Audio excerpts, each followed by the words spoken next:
Hello friends, तो स्वागत है आप सभी का नए स्टडी स्टेज यूट्यूब चैनल में। तो दोस्तों, आज के इस वीडियो में हम आप सभी को बताने वाले हैं हिंदी गोधूली कक्षा 10वीं का तीसरा नंबर चैप्टर, जो कि है भारत से हम क्या सीखे। इसके लेखक है मैक्स मूलर, जो कि भाषण दिए थे वही है।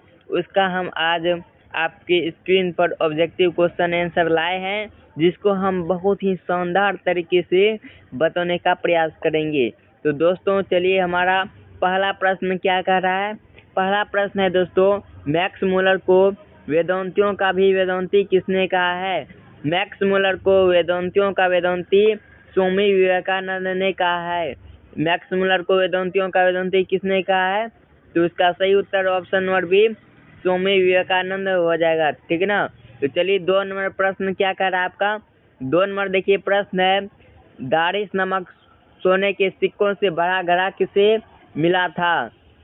दारिस नमक सोने के सिक्कों से भरा घड़ा किसे मिला था, तो इसका सही उत्तर option number C Warren Hastings को मिला था। ठीक ना।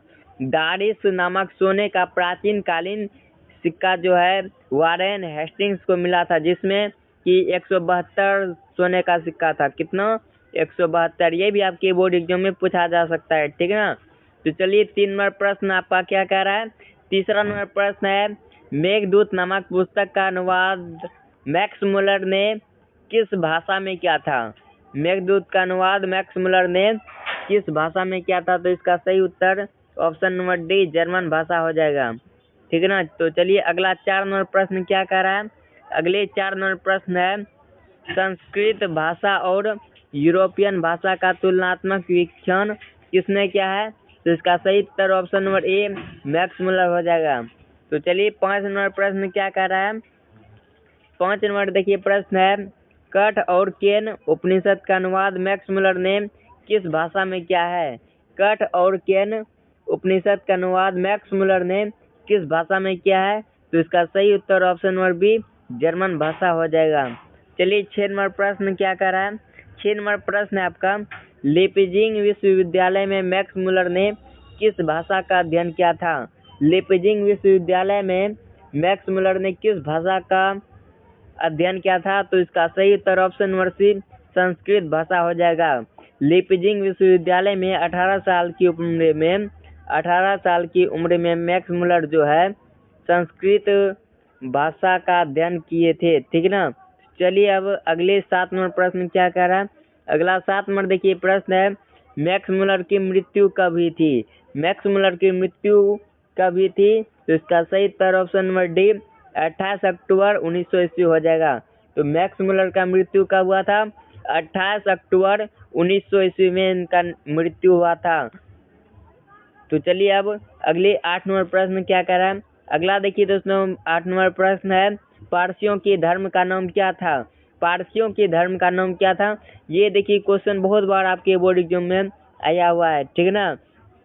पारसियों के धर्म का नाम क्या था, तो इसका सही उत्तर ऑप्शन नंबर डी जड थ्रूस हो जाएगा। ठीक है ना। चलिए, अब 9 नंबर प्रश्न क्या करा है। 9 नंबर प्रश्न है जनरल कनिंघन का संबंध किससे है।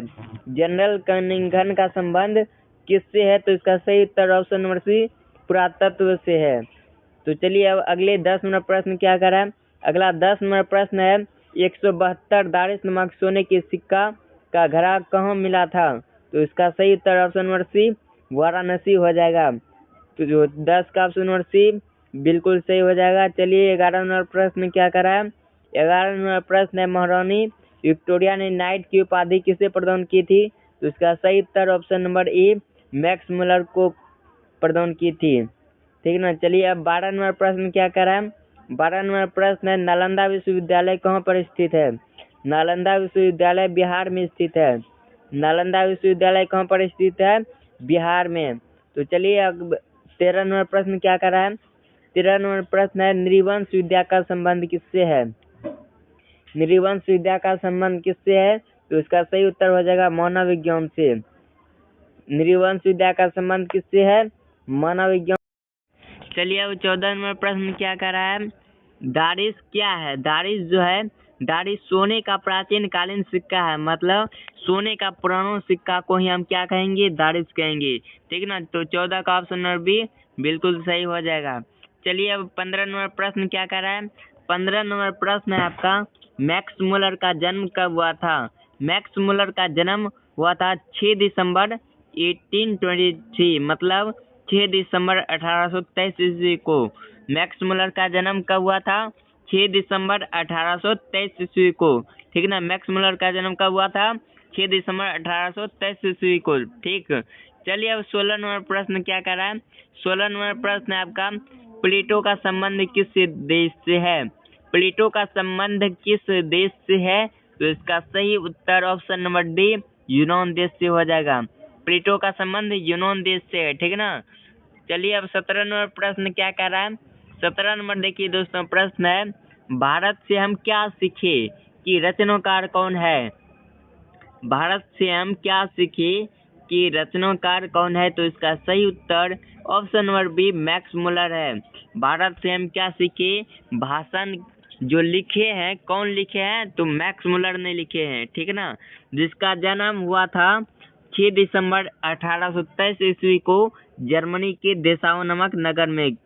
कहाँ हुआ था, जर्मनी के देसाउ नामक नगर में हुआ था। ठीक ना, इसका जन्म हुआ था 6 दिसंबर 1823 ईस्वी को। कब, 1823 1823 ईस्वी को जर्मनी के देसाउ नामक नगर में। ठीक, चलिए अब अगला 18 नंबर प्रश्न क्या कर रहा है, ये तो 17 नंबर बता दिए हैं। चलिए दोस्तों 18 नंबर प्रश्न क्या कर रहा है। 18 नंबर देखिए प्रश्न आपके स्क्रीन पर आ गया है, शाहनामा का रचनाकाल क्या है। शाहनामा का जो रचनाकाल है 10वीं 11वीं सदी है। 10वीं 11वीं सदी मतलब शताब्दी। ठीक ना, शाहनामा का रचनाकाल क्या है, 10वीं 11वीं। तो चलिए 19 नंबर प्रश्न क्या कर रहा है। देखिए दोस्तों 19 नंबर प्रश्न है आपका, संस्कृत का अग्नि शब्द लैटिन में किस रूप में मिलता है। संस्कृत में जो अग्नि शब्द है वो लैटिन भाषा में उसको क्या कहते हैं, तो 19 का सही उत्तर इग्निस कहते हैं। संस्कृत में जो अग्नि शब्द है इसको, जैसे ये भाषा चेंज हुआ लैटिन में गया तो इग्निस बन गया। ठीक ना, चलिए अब 20 नंबर प्रश्न क्या कह रहा है। 20 नंबर देखिए प्रश्न है, हकर्स कौन थे। हकर्स थे मतलब कौन थे, हकर्स थे वनस्पति वैज्ञानिक। खेती बाड़ी का जो विज्ञान होता है वैज्ञानिक, वही थे। हकर्स कौन थे, वनस्पति वैज्ञानिक। तो 20 का ऑप्शन नंबर ए बिल्कुल सही हो जाएगा। चलिए दोस्तों 21 नंबर प्रश्न क्या कर रहा है। 21 नंबर प्रश्न आपके स्क्रीन पर आ गया है। सर विलियम जोन्स ने भारत की यात्रा कब की थी, तो इसने भारत का जो यात्रा की थी 1783 ईस्वी में। तो 21 का ऑप्शन नंबर डी बिल्कुल सही हो जाएगा। चलिए दोस्तों 22 नंबर प्रश्न है आपका, मुंडा किस देश की जाति है। मुंडा किस देश की जाति है, तो इसका सही उत्तर हो जाएगा ऑप्शन नंबर डी भारत की। मुंडा जो है भारत की ही जनजाति है, आदिवासी लगभग। चलिए 23 नंबर प्रश्न है आपका, निकल गया है। ठीक ना, 23 नंबर प्रश्न आपके स्क्रीन पर आ गया। अब भारत से हम क्या सीखे पाठ में नए सिकंदर। हाँ, ये प्रश्न आपके बहुत बार बोर्ड एग्जाम में आया हुआ है। भारत से हम क्या सीखे पाठ में नए सिकंदर विशेषण किसके लिए प्रयुक्त हुआ है, तो इसका सही उत्तर हो जाएगा युवा अंग्रेज अधिकारियों के लिए। इस पाठ में जो है नया सिकंदर युवा अंग्रेज अधिकारियों को कहा गया है। ठीक है ना, चलिए अब 24 नंबर प्रश्न क्या कर रहा है। 24 नंबर प्रश्न है, भारत कहाँ बसता है। भारत जो है ना गाँव में अधिकतर बसता है, लगभग मिला जुला करके गाँव में आबादी ज्यादा है। ठीक है ना, चलिए अब 25 नंबर प्रश्न क्या कर रहा है। 25 नंबर दोस्तों प्रश्न है, मैक्स मुलर का जन्म हुआ था। मैक्स मुलर का जन्म हुआ था जर्मनी के देसाउ नामक नगर में। कहाँ पर हुआ था, जर्मनी के देसाउ नामक नगर में 6 दिसंबर 1823 ईस्वी को। ठीक है ना, इसका निधन कब हुआ था, 28 अक्टूबर 1980 को। ठीक, ये हम इस बार रिपीट कर दिए क्योंकि आपको यह याद रहे, हमेशा मुंह में याद रहे, कोई पूछे तुरंत जवाब। ठीक, चलिए 26 नंबर प्रश्न है आपका दोस्तों, निकल गया है।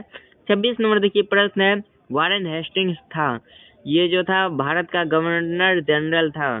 ठीक ना, तो 26 का ऑप्शन नंबर ए बिल्कुल सही हो जाएगा। चलिए 27 नंबर प्रश्न है दोस्तों। 27 नंबर देखिए प्रश्न है, मैक्स मुलर के पिता का नाम क्या था। इसके पिता का जो नाम था विल्हेल्म मुलर था। इनके पिता का नाम क्या था? Wilhelm Muller. और मैक्स मुलर का दूसरा नाम क्या था? Friedrich Max Muller. मतलब इसका जो पूरा नाम था ना, फ्रेडरिक मैक्स मुलर था। और इसके पिता का नाम याद कर लीजिएगा, विल्हेल्म मुलर था। इसके पिता का नाम क्या था? विल्हेल्म मुलर। ठीक, चलिए अब 28 नंबर प्रश्न क्या करा है, देखिए 28 नंबर प्रश्न है, प्रत्न मानव का अर्थ है। प्रत्न मानव का अर्थ होता है प्राचीन मानव। प्रत्न मानव का क्या अर्थ होता है? प्राचीन मानव। ठीक है ना? तो 28 का ऑप्शन नंबर सी बिल्कुल सही हो जाएगा, प्राचीन मानव। चलिए दोस्तों, 29 नंबर प्रश्न है आपका, निकल गया है आपके स्क्रीन पर। किसे वाराणसी के पास सोने के सिक्कों से घड़ा मिला था? तो इसका सही उत्तर option number E, Warren Hastings मिला था, जिसमें कि 172 सिक्का था। बता दिए थे पहले भी ये क्वेश्चन हम आपको। ठीक है ना? चलिए अब अगला प्रश्न देखते हैं क्या कर रहा है। अगला प्रश्न 30 नंबर आपके स्क्रीन पर आ गया है। किसके अध्ययन क्षेत्र में भारत के कारण नवजीवन का संचार हो चुका है? तो इसका सही उत्तर ऑप्शन नंबर बी, नीति कथा हो जाएगा। तो आज हम आप सभी को 30 ऑब्जेक्टिव क्वेश्चन आंसर लाए थे, जिस हिंदी गोधूली भाग 2 का तीसरा नंबर चैप्टर भारत से हम क्या सीखे, जिसके लेखक मैक्स मुलर है, उसका हम सभी ऑब्जेक्टिव क्वेश्चन करा दिए हैं। ठीक है ना? तो आप लोगों को अगर यह वीडियो अच्छा लगे तो कमेंट में लिख दीजिएगा इसका कोई अच्छा लगा। ठीक है ना? उसके बाद यह वीडियो को दोस्तों को भी शेयर कीजिए, क्योंकि अगर दोस्त आपके देखेंगे तो उसको भी याद हो जाएंगे और परीक्षा में बवाल मचा देंगे। ठीक है ना? तो हिंदी में आप सभी को अच्छा नंबर दिला देंगे। तो इसलिए आप सभी जो है भरोसा रखिए, भरोसा रखेंगे तभी आप लोग बिहार बोर्ड में अच्छा नंबर ला पाएंगे।